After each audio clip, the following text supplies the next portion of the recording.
Yang saya hormati Sahibul Bait, Sahibul Hajat, Bapak Ustaz Jumadi, terima kasih telah memberikan kesempatan kepada kami untuk menyampaikan sedikit daripada nasihat, utamanya bagi diri kami pribadi dan mudah-mudahan ada manfaatnya.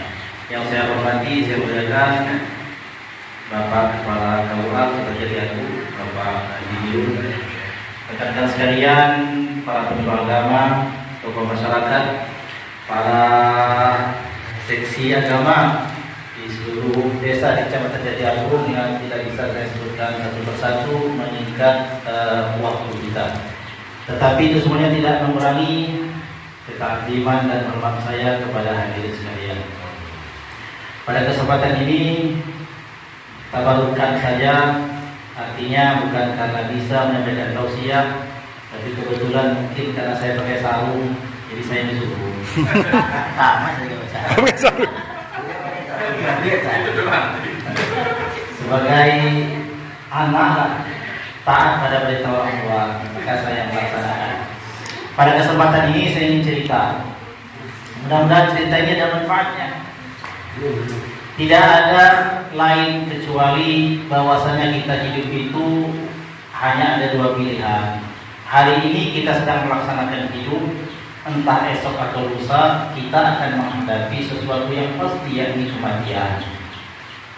Sementara hidup dan mati itu adalah sesuatu yang punya konsekuensi. Suatu ketika Nabi sedang berada dalam satu majelis, lalu lewat jenazah yang dipotong. Kalau dalam teks riwayat Imam Bukhari yang disyarah Imam Ibnu Hajar al-Asqalani dalam kitabnya Fathul Bari, beliau berkata, marra alaihi janazatun, datang dan lewat di hadapan baginda Nabi jenazah yang dipotong. Lalu Nabi menunjuk kepada jenazah itu seraya berkata, mustarihun wa mustarahun minhu. Ada orang istirahat dan ada orang lain yang istirahat darinya. Lalu sahabat bertanya, mal mustarihun wal mustarahun minhu ya Rasulullah? Ya Rasulullah, siapa orang yang istirahat? Siapa orang lain yang istirahat darinya?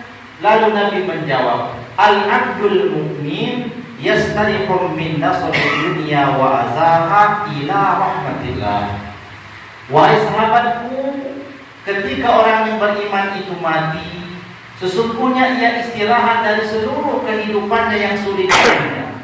Kalau di dunia dia sakit seumur hidupnya, maka ketika mati dia istirahat tidak lagi merasakan sakit.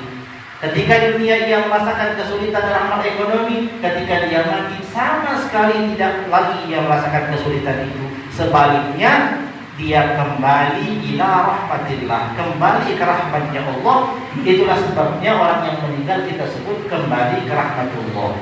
Dia mendapatkan kesenangan di dalam kuburnya, kesenangan yang belum pernah dirasakan di dunia. Kenikmatan senikmat apapun yang dirasakan penduduk dunia tidak ada apa-apanya dibandingkan kenikmatan orang yang beriman yang banyak amal solehnya ketika masuk di dalam kubur.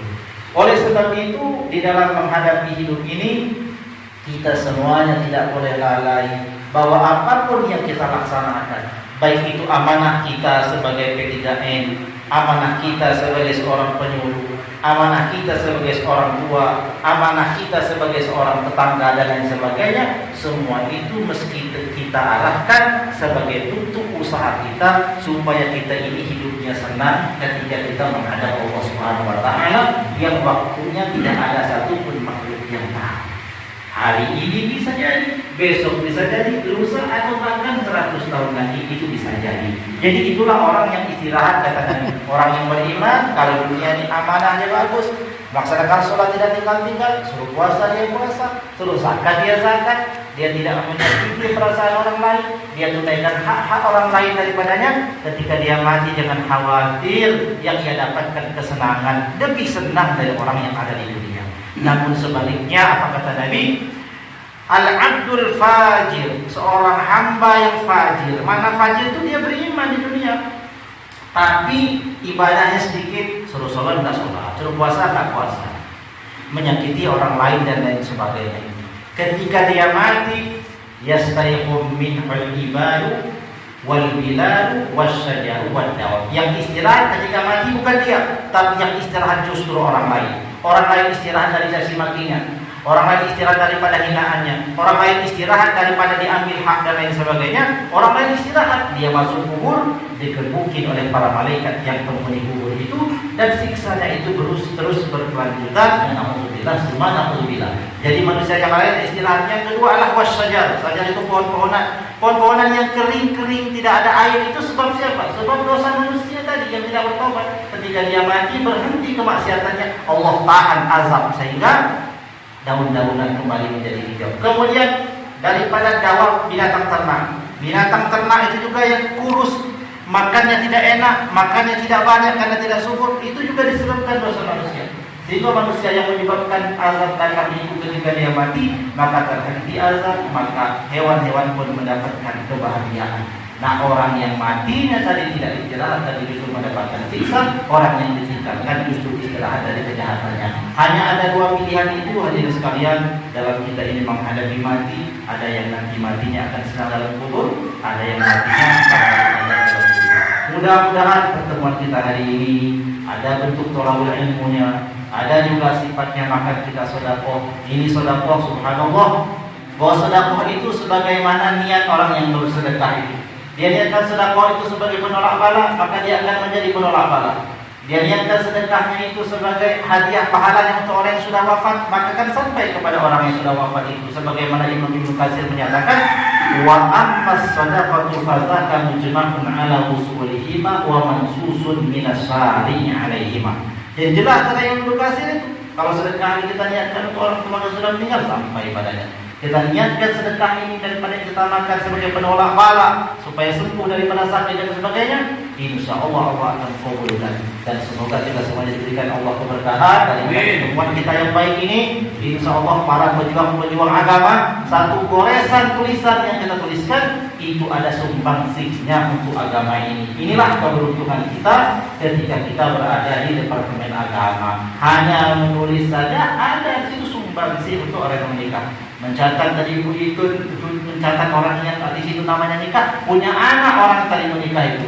Mereka sholat anaknya, pahala pun mengalir pada empat itu dan seluruh daripada jajaran Kementerian Agama yang punya andil terhadap itu. Jadi mari kita semuanya bersemangat, mudah-mudahan manfaat. Mohon maaf atas segala kesalahan dan kekurangannya.